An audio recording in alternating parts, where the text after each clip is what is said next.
Make sure you guys hit the subscribe button if you guys are enjoying the content that we're throwing up, and make sure you guys hit the like button if you enjoy the video. And yeah, let's begin. Okay, so we're going to be covering X-Men later on this week, kind of getting back into the swing of things, or at least as best we can, without there being any real new comic releases. I think they're like Marvel and DC are doing some digital stuff, but much like the rest of us, Marvel and DC are just kind of flying by the seat of their pants in terms of how all this is gonna work and all that kind of stuff. This really is an unprecedented situation, but what we have here, at least what we're going to do, and today we're going to cover, of course, Ultron Forever. Now, Ultron Forever is kind of an unofficial sequel, and not really even a sequel, kind of a spiritual successor to a story called Avengers Forever. And Avengers Forever was an old school story, not really super old school, but like a turn of the century story from Marvel that really focused on the idea of Avengers from like different points in time all coming together to fight a particular foe. But what this does is it basically picks up at some point in the future. Now, it simply says the year is 2000 and something or other, right? We're not given a definitive date, but what you have here is the Golden Skull, which basically kind of seems to be a sort of successor to the Red Skull, but obviously some kind of a super criminal here. Now, what we're met with is this timeline's version of Captain America, which is actually a chick named Danny Cage. Now, we'll find out, that here in a little bit. For right now, we can kind of throw it out there. It's not a major focal point, but of course, basically, I mean, she goes as far as to say, like, my father's Luke Cage, my mother's Jessica Jones. Now, Danny Cage is kind of an interesting character because she's been depicted in different ways over the years. If I recall correctly, she did appear during the events of Old Man Logan. This is one of the more interesting roles where she became the new Captain America. Now, how that happened, we're not explicitly told here. There is a story out there that I believe focuses explicitly on her origins somewhere in Marvel Comics, but it's actually kind of interesting, right? It's just a future version of that character, which is always sort of cool. Now, these foes are taken out quite readily, and as soon as she goes in for, to take out the Golden Skull, then suddenly she's whisked away. And that's really kind of the common theme that we're going to see going on here, that you've got Avengers Tower, and, at least in the present day, as it's given to us, but you've basically got, Black Widow kind of doing her thing, hanging out with Vision and so on, and really just the two of them kind of engaging in a training situation, a training simulation. But much like Captain America in the future, Danny Cage, they're whisked away as well, only for us to find out the person who did this is Dr. Doom. Now, for those of you guys who are exceedingly familiar with Marvel Comics, you probably immediately, like I did, you looked at that rectangle-shaped box that was basically taking them away and immediately saw it as Dr. Doom's time platform, right? In Marvel Comics, those of you guys who don't know, Dr. Doom has mastered the ability to travel through time. The issue is that time is one of these things where the smarter you are, the more you understand how you shouldn't screw with it, right? That's the reason why Wolverine, who's kind of an idiot, started messing with time and screwing things up during Age of Ultron, because he's kind of a goof in a lot of different ways, right? He just kind of goes in, guns blazing, that kind of a thing. Whereas Reed Richards was kind of like, we can't screw with time. And that's really why Dr. Doom doesn't use the time platform all that often. He's only ever used it a few times over the course of Marvel, because going back and changing time would spiral out a litany of alternate realities, right? And the future would say the same. So it's one of these things where like with Days of Future Past as a really good example, that with Days of Future Past, the idea was, okay, we're going to go back in time, we're going to stop the assassination of Charles Xavier, Moira McTaggart, and Senator Robert Kelly, and basically prevent the future where the Sentinels conquered everything. But the issue is that because they came from that future, you can't come from a place that doesn't exist, right? So that future has to exist. The result is that, they essentially created a new timeline where Days of Future Past never happened. That's kind of the issue that you run into when you talk about manipulating time in Marvel Comics. But ultimately, what Dr. Doom has done is he's brought together Avengers from different time periods. You guys will probably recognize James Rhodes as Iron Man. He was Iron Man at one point way back in the 80s. Of course, we've got Danny Cage, who comes from the future. The funny thing is the Incredible Hulk, as you see him here, is actually before the Avengers were founded, right? So this is way back, essentially the original Incredible Hulk. And then, of course, a lot of you guys will recognize Jane Foster Thor. Now, the funny thing about this is that this story being written in 2015 basically coincides with the time when Jane Foster became Thor in Marvel Comics, and we got one of the best Thor runs of all time, in the sense that like Original Sin in 2014 was basically Thor losing the ability to wield his hammer, right? And that's kind of the funny thing that goes on here, is because as soon as they basically realize this is Dr. Doom, they immediately attack. Now, in the middle of fighting him, suddenly you have these kids and this guy, Merrick, who kind of comes running out of nowhere, and then it's sort of like, okay, there are kids who are running to the aid of Dr. Doom. What is going on here?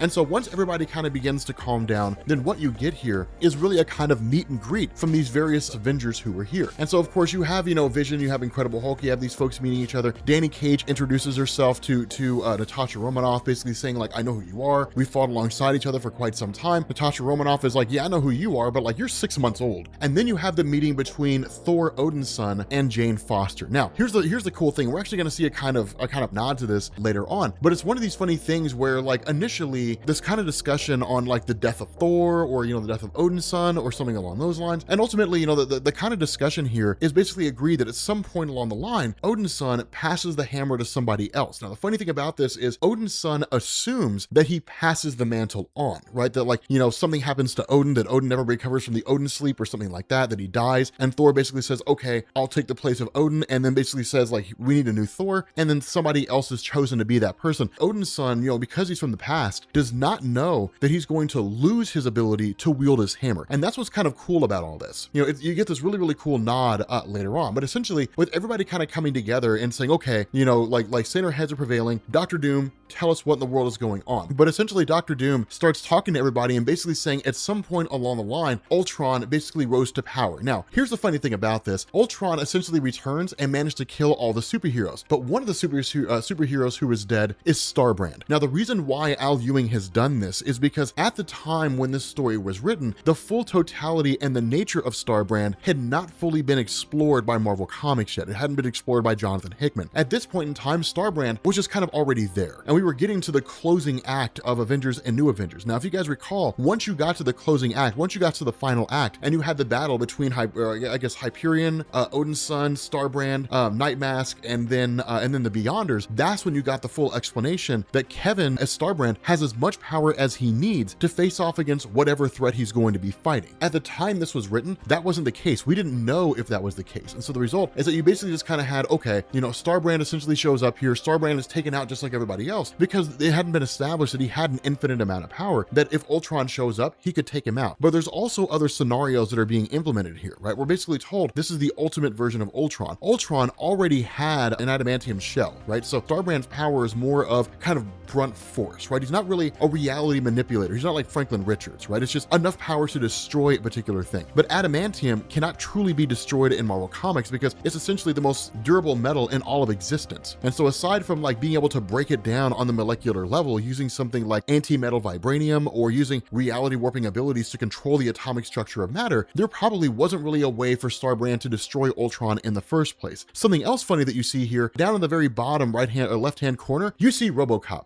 But what we end up learning here is that essentially what had happened is that after Ultron had destroyed the entirety of the superhero community, every single superhero on Earth, that following that, he in turn basically went through and started creating like this just litany of Ultron robots, right? So it's very akin to like Age of Ultron meets like Terminator with Skynet, just like spawning an army of Terminators to take out what was left of humanity. The difference here is that much like the Sentinels from Days of Future Past, with Ultron, it was overwhelming force. Ultron was way beyond the Sentinels, right? Just in terms of capabilities and whatnot. Like a singular Ultron could have destroyed all the Sentinels during Days of Future Past. He's exceedingly capable here. But after that, what he ended up doing is after creating all these different Ultron robots to kind of solidify his reign, that those individuals who rebelled, those members of the superhero community who didn't die in the original skirmish and were discovered to have survived by some strange means, in turn, they basically tried to overthrow Ultron and they were basically brainwashed, right? Their minds were completely wiped, and in turn, they became servants of Ultron himself. This basically happened across the board with humanity, right? Like humanity themselves, only about 30 million people left on Earth, and all of them are servants of Ultron. So there really is no free will that exists anymore. What he's also done is he's kind of created these sort of androids, right? Artificial intelligence organisms, which he refers to as his Avengers, and actually uses the weapons of the original Avengers, which is kind of a crazy thing to see. But what Dr. Doom has basically done is sat down and kind of created this sort of method to ultimately defeat Ultron by analyzing him, by looking at him, and realizing the shortcomings of himself, that Ultron has essentially left himself open. When the group gets together and they kind of start talking and saying, okay, what's your plan? Dr. Doom basically says, well, one of the big failings of Ultron is that he is still very much human in terms of his thinking. The funny thing about this story is that this tied into Avengers number 31, right? We saw this future during Jonathan Hickman's Avengers and New Avengers. We only saw a glimpse of it, but we saw a future where like Ultron had conquered everything. But what you ended up having here is basically Dr. Doom kind of creating this multifaceted plan. The first one is to basically split the Avengers really into three main teams. the first team of Iron Man and Vision will basically launch a frontal assault on what was Avengers Mansion and is now the main base of operations for Ultron. And of course, as they make their way in, it's kind of like, okay, they're going to be the main frontal assault. They're going to focus on this and basically draw the attention of the various Avengers who were there. The problem with this is that once they launch their attack,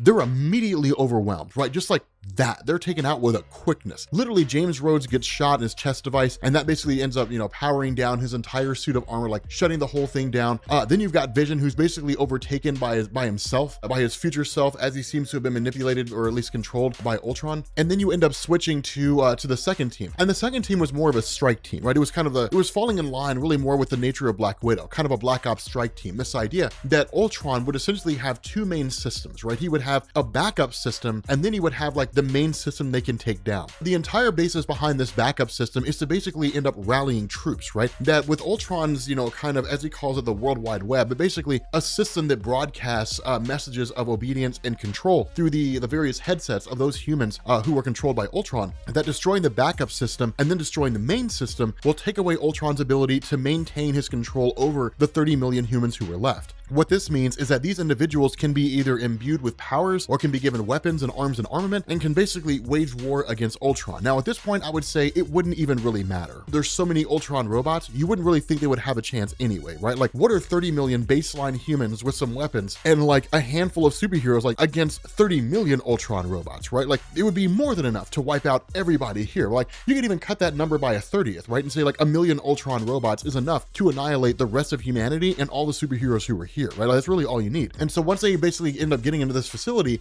you end up having like this future version of Black Widow facing off against all of them along with a whole bunch of human servants. Now, the idea is not to kill the human servants, but to take out Black Widow. And one of the other things that we end up learning here, which is really, really cool, is that you basically have Captain America. She uses a thought-controlled shield. That her shield is anti-gravity and it's controlled by her thoughts, as opposed to Captain America's shield, which was just pure vibranium and was literally just ricochet, right? It was just ricochet and then bouncing back, that kind of a thing. But what ends up happening here is that while this is a cool weapon in terms of its design, that basically this future version of Black Widow hijacks the thought patterns of the shield and then takes it under her control, throws it at the Incredible Hulk and decapitates the Hulk. And so finally, with this team essentially looking like they're falling quite readily, right? Falling with a quickness, that what we end up doing is basically jumping to both Thors. And as they make their way to the main base of operations, they end up passing through to the Bifrost Bridge, to Ultron's seat of power. And where Jane Foster initially kind of looks at this and says, okay, so like this is a copy of the Rainbow Bridge and this is crazy. He's basically kind of rebuilt Asgard for himself. The Ultron-controlled Thor jumps into the fray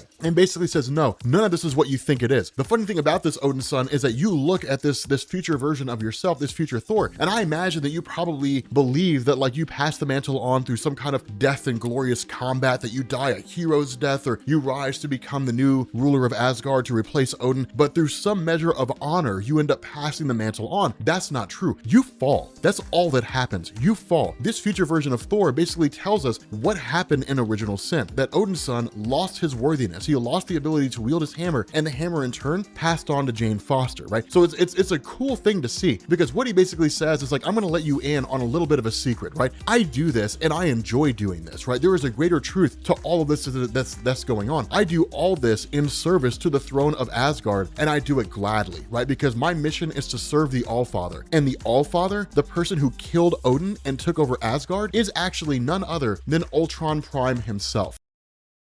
All right, what's going on, guys? This is Rob, and we are picking back up again with Ultron Forever, right? So in the first video, we covered this idea that it really kind of took place in an alternate reality that was kind of introduced during Jonathan Hickman's Avengers and New Avengers. But what you ended up having here was this situation where Ultron had managed to conquer a portion, or at least conquer the Earth at some point in the future. So it made it very similar to the events of the Age of Ultron story. The difference here is that Dr. Doom in this time period seems to exist and basically secure the Avengers from different points in time in order to bring them to a singular location and have them all face off, right? And so what this does is it picks up with Thor from the past, as well as Jane Foster from seemingly the present day at the time this story was written, facing off against their version of Thor from the future, right? This version of Thor that operates as a servant of sorts to Ultron. Now, the funny thing about this is that when Ultron Thor, we'll call him Ultron Thor, when Ultron Thor faces off against Odin's son, he initially gets the upper hand quite readily and then actually delivers a killing blow. The issue here is that Odin's son doesn't die. Now, this goes all the way back to the events of Walt Simonson's run run on Thor. And in fact, we're officially, and even Al Ewing actually makes a note of this, that it's in Thor 373. It actually goes back to issues 361 and 362. And the reason why is because following his death at the hands of Mangog, the idea of Thor was to go to the afterlife, to the realm of Hela, secure the soul of Odin, and bring it back, or at the very least get it to Valhalla. The issue with this is that over time and over the course of that story, because of the fact that Thor had so brazenly invaded her realm, Hela essentially cursed Thor in the sense that he would basically be immortal, but his body would begin to erode away, right? So he would experience all the pangs that come with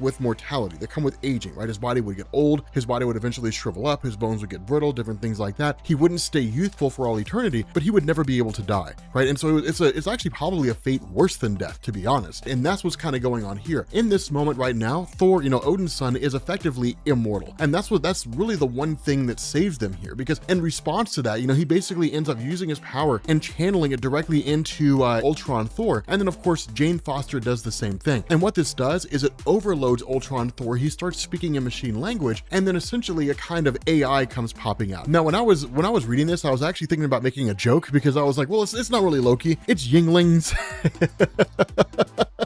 Thor's puking up Yinglings. Any of you guys ever had Yinglings before? You guys know exactly what I'm talking about. But nonetheless, this basically is kind of an AI form of Loki. Now, here's the issue with this, and this is one of the on-running themes that we're going to run into when it comes to Ultron Forever, is that there are a lot of cool things that happen here, but there's not really much explanation as to how it got that way. The only real exception is what we're going to find out with regards to the Asgardians. But as far as Loki, the only real indication we're given here is that Loki's obsession with humanity, with Midgard, and especially Midgard's technology, somehow seems to have led to him becoming a kind of artificial intelligence. And this artificial intelligence was taken by Ultron and basically imbued into Thor, and that's how he's been controlling Thor the entire time. Now, on one side, we could kind of look at this and believe that it's not actually Loki, but on the other hand, we're basically told that it is, right? That it really is Loki. This is the current form he's in now, and he may evolve from there or something along those lines, but essentially, this version of Loki is destroyed pretty quickly by Odin's son, and that's basically it. Again, it's a cool concept, and that was one of the big issues that this story had. There were a lot of really, really cool concepts that nobody really did anything with, and that was what was so irritating, so disappointing about it all. But ultimately, what we end up doing is kind of following up with a few of these Avengers here and there, especially with James Rhodes,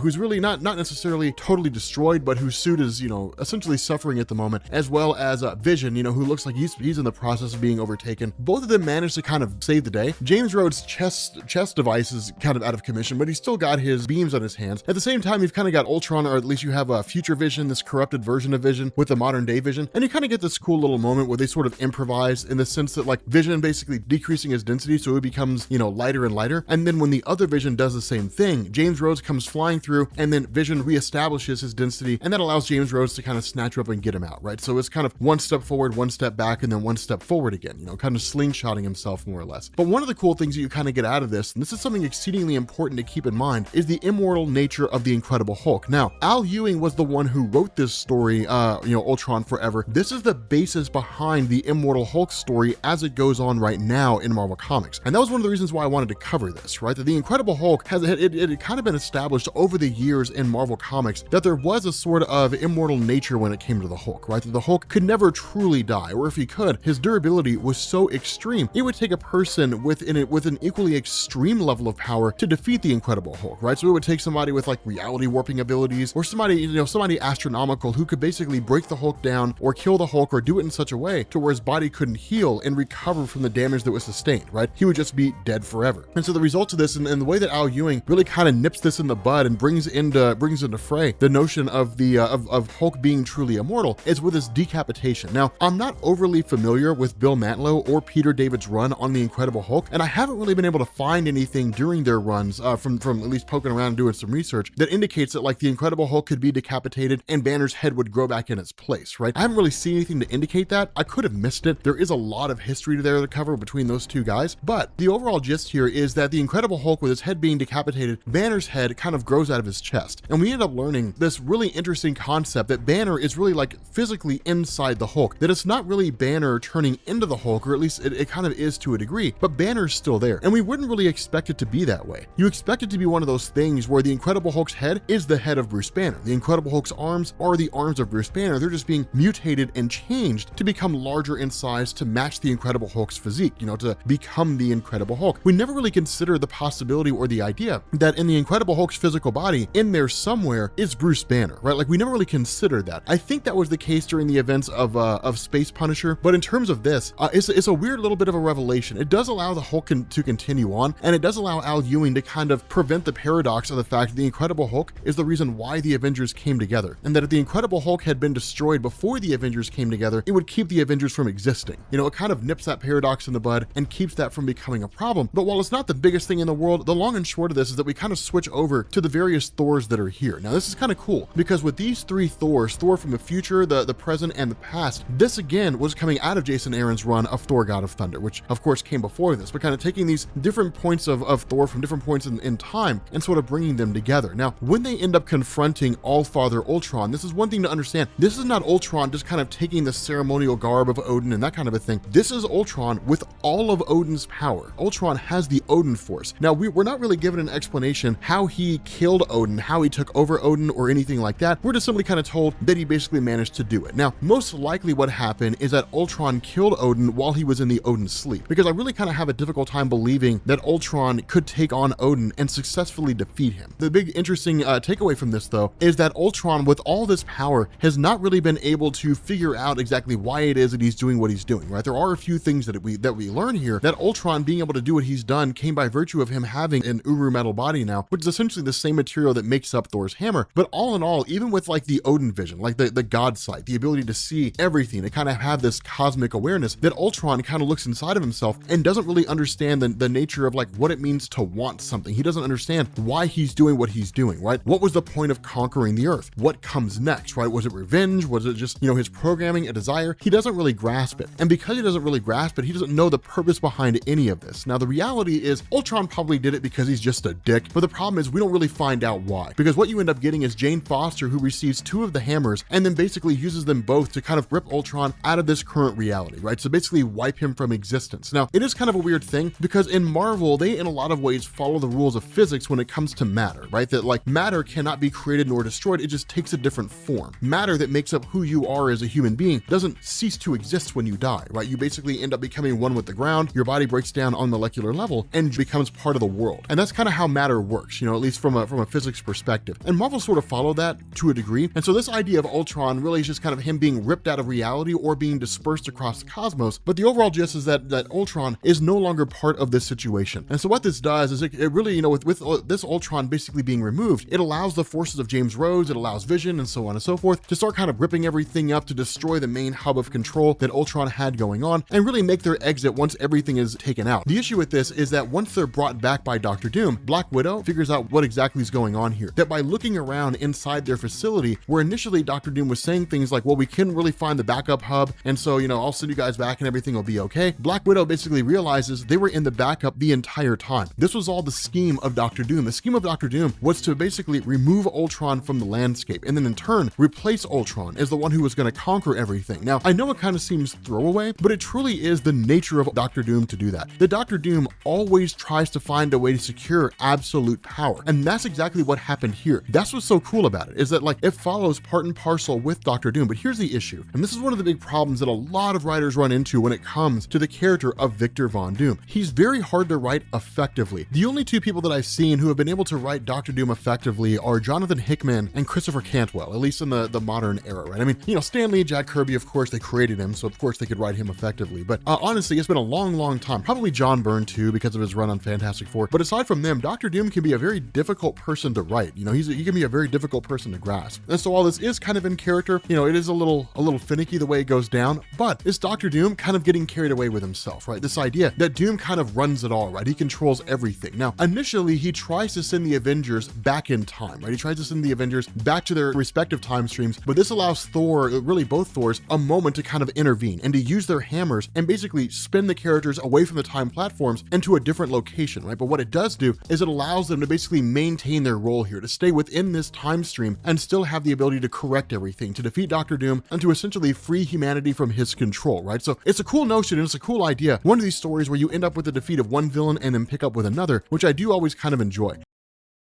Okay, so we are picking back up with the conclusion of Ultron Forever, and the Ultron Forever story. Again, this is the kit and caboodle, the whole end of it all, with Doctor Doom having seemingly taken over everything, right? Really kind of taken over where Ultron left off. And again, that's one of the things that we hit at in the last video, is that for Doctor Doom, this makes sense. It's what his character does. Either he outright goes out there and tries to seize power, or he's an opportunist, right? He waits until the right opportunity arises, and then he leaps on it, and then tries to seize control. But whatever the case is, in this instance, because of the fact that Ultron himself has basically been destroyed, this left a kind of vacuum there, right? Like the Ultron robot factories are still cranking away, the bio-slaves, former humans, are still there. There's just nobody controlling them. And so Doctor Doom used that moment to seize control of all those systems, and now Doctor Doom runs everything. And so with that being the case, he's come to the realization that as it stands right now, Asgard is the one place whereby he's not really operating, or at least he doesn't, he has a presence there. Ultron used that as a base of operations, but at the moment, that's where the heroes are located at. That's where they kind of teleported to. And so the discussion they sort of have there is, okay, well, let's break this down and let's see, how it is that we can find some way to confront Doctor Doom, or some way to defeat Doctor Doom. Now, the other part of this is that Vision makes the case, well, let me talk to him, right? Let me talk to Doctor Doom and let's see if we can't figure out what's going on. But he's almost kind of dismissed. And a lot of people are asking questions about whether or not he's been compromised, whether or not he's somebody that can actually work for the team. Because remember, this is Vision, and a lot of these other Avengers are currently out of time. And in their time stream, they come from a point where Vision was created by Ultron, right? He hasn't quite turned to become a superhero yet. And so because of that, it creates a situation where it's kind of like, okay, can we really trust these guys? And, can we really trust Vision? And even if he is a good guy now, is there some kind of subroutine that's allowing, Ultron, or at least, that kind of was activated when he came here, and now Doctor Doom's controlling him? Is everything sorted out, right? Is he really a good guy? Those are the kind of questions that people are asking. Now, the other part of this are all the Asgardians themselves. And when I say all the Asgardians, I do mean like all the Asgardians, right? Like Hela, Sif, the Warriors 3, like all the different trolls and so on and so forth. All these Asgardians that exist out there are all trapped in what's kind of referred to as a mirror prison. And the reason why it's called that is because everything's the opposite, right? So whenever you speak to them, they hear your words backwards, right? They hear it all kind of garbled and jumbled, and they can't really make out what it is that you're saying. And so that's one of the things that kind of makes it impossible, because the other part of this is the mirror dimension kind of, begins to sort of sap them of their power and of their magic, right? So they don't really have the ability to break free, and they're just constantly just sort of wasting away until there really doesn't seem to be anything left. The problem with this is that the powers of Thor and the shield of Captain America haven't really been able to break through this thing. So there's no real conceivable means of being able to penetrate this prison of sorts until you get to James Rhodes, right? And James Rhodes kind of starts poking around and doing a little bit of investigation. Now, what this also leads to is Captain America and the rest of the Avengers showing up here and battling a whole bunch of these Doombot ships, right? Attacking these ships, basically destroying the Doombots that are contained inside, and kind of calling it a day, right? And for the most part, you end up having Captain America who successfully commandeers a ship, fires on another ship, that sort of a thing. The problem here is that these are carrier vessels, right? These are vessels designed to carry a whole bunch of Doombots from one location to the next. They're really kind of battle cruisers, right? They're big, they're clunky, they're not like super lightweight and agile ships. And so because of that, they kind of move like a bus, or like a semi-truck. And so at that point, it's a big clunky vessel, and it's not really doing her any good. And so as a result of that, you end up having all the Thors who throw their hammers to take out one of the ships that starts firing on Captain America's vessel. And then of course, Captain America, ends up retaliating as well, and so on. But the fight kind of goes the way you would expect it to. But the important thing, and really one of the big takeaways that comes from this, is James Rhodes. Now, an important thing to understand here is James Rhodes was never really like a poor man's Tony Stark. He was a substitute Tony Stark for a time, but James Rhodes was one of these characters where he wasn't really like the kind of genius that Tony Stark was, right? And it made sense, right? James Rhodes was not designed to be the kind of genius that Tony was. He was designed to be a different version of Iron Man, right? A different take on the character, insofar that Tony Stark was a prodigious engineer. James Rhodes was actually in a lot of ways a more honorable man, but also an exceedingly good pilot. He was a cunning pilot and a great friend. I know that because I watched him burn alive on a lava flow, and it was messed up, but like, he was a good friend. That's what friends do to friends. We chop off their limbs and let them burn alive in a lava flow.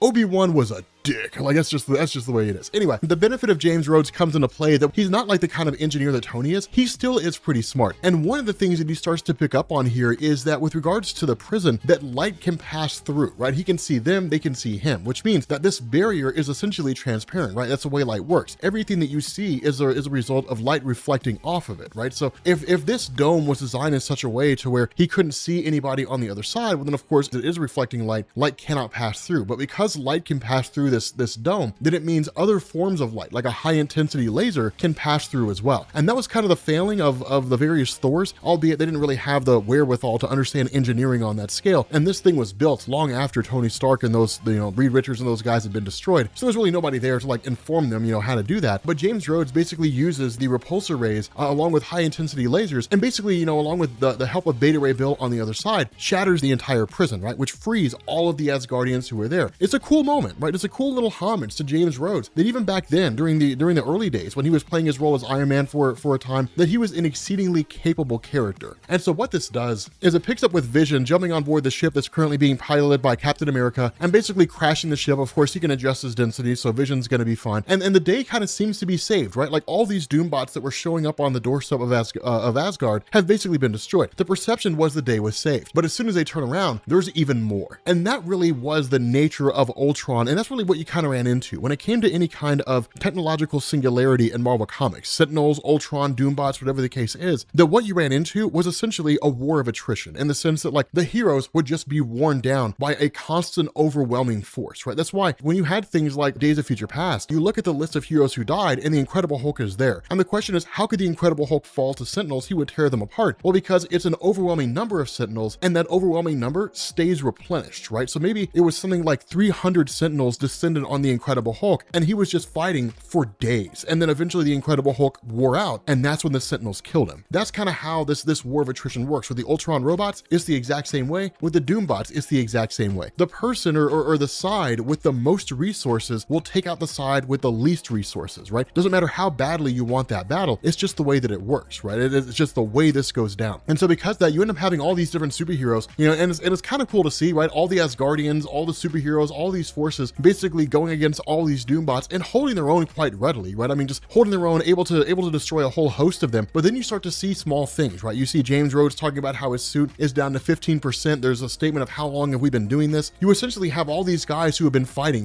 for a long time. And so ultimately you end up having a reprieve that's called between Captain America and Black Widow and Vision. And they start talking about how like their numbers aren't really wearing thin, but their energy is. They're starting to be worn down. This battle is going to result in them losing if it keeps on going on for too long. And that's when Vision chimes in and says, okay, then it's time that you guys trusted me, right? Like I'm an Avenger. I promise you I'm an Avenger. I'm one of the good guys. Trust me here and everything will be fine. And so ultimately they do. What they end up doing is teleporting directly to where Dr. Doom is. And that's when Vision starts talking to him and saying, look, the Avengers, we're not surrendering. Like we're not giving up. It's just important that we sit down and have a civilized conversation. And then he calls him Doombot. And that's what we end up learning here. This was never Dr. Doom in the first place. This was a Doombot the entire time. Specifically, it was a character named Doombot. Now, the question is, who is Doombot? All right, in Marvel Comics in 2013, as part of the second or third wave of Marvel Now, you ended up getting a Sam Humphries line of comics called Avengers AI. Now, it only lasted 12 issues, but it was basically an Avengers team composed of artificially intelligent beings, right? So like Vision and so on and so forth. What you also had is you had a new character introduced as Doombot, who is basically a Doombot who kind of become autonomous or self-aware. Now, he may have predated Avengers AI, and in fact, I think he actually did, but this is basically what this character's turned into. This is what this guy's evolved into. That following the death of Dr. Doom,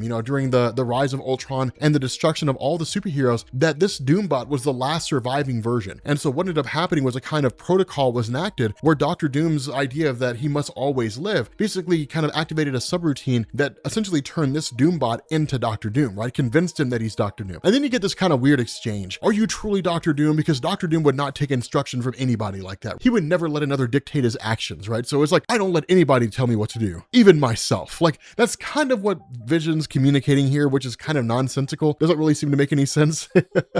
But ultimately it kind of leads to this Doombot basically saying, okay, I am my own person, right? Like I'm my own individual. I am absent the control. Yes, I was created by Victor Von Doom, but I am not Victor Von Doom. I am my own person. And that kind of makes sense because Doombot was a hero. He seemingly just kind of lost himself in the programming that was activated following the death of the original Dr. Doom. And so what you end up getting here is kind of a stand down where Doombot's forces end up backing down. They end up stopping. Everything comes to a head. Everything sort of ends. And what he does is he kind of releases all of his Doombots as well as all of humanity to kind of go forward and live their lives as they would see fit. Now, none of this really ends up mattering in the end anyway, because from what we saw in Jonathan Hickman's Avengers: The New Avengers, everybody on Earth just ends up getting turned into a giant artificial intelligence anyway. But the result here is that people, for the first time in a few hundred years, have now achieved freedom and are able to kind of go about and do their own thing. And so the ending of this story is a little bit hokey. You know, it's one of these things where it's like, you know, it's kind of a montage sort of situation. And it's like, no matter what happens, you know, if anybody ever sends out the call, the Avengers will always assemble. You know, there will always be the Avengers. And then like they're waving at us. The Avengers are waving to us. Say hi, everyone. But with that being said, guys, we're going to bring this video to an end. If you are new here to Comics Explained, make sure you hit the sub button to become part of the Rob Corps. If you guys enjoyed this video, make sure you drop a like, and I will catch you all later. Peace.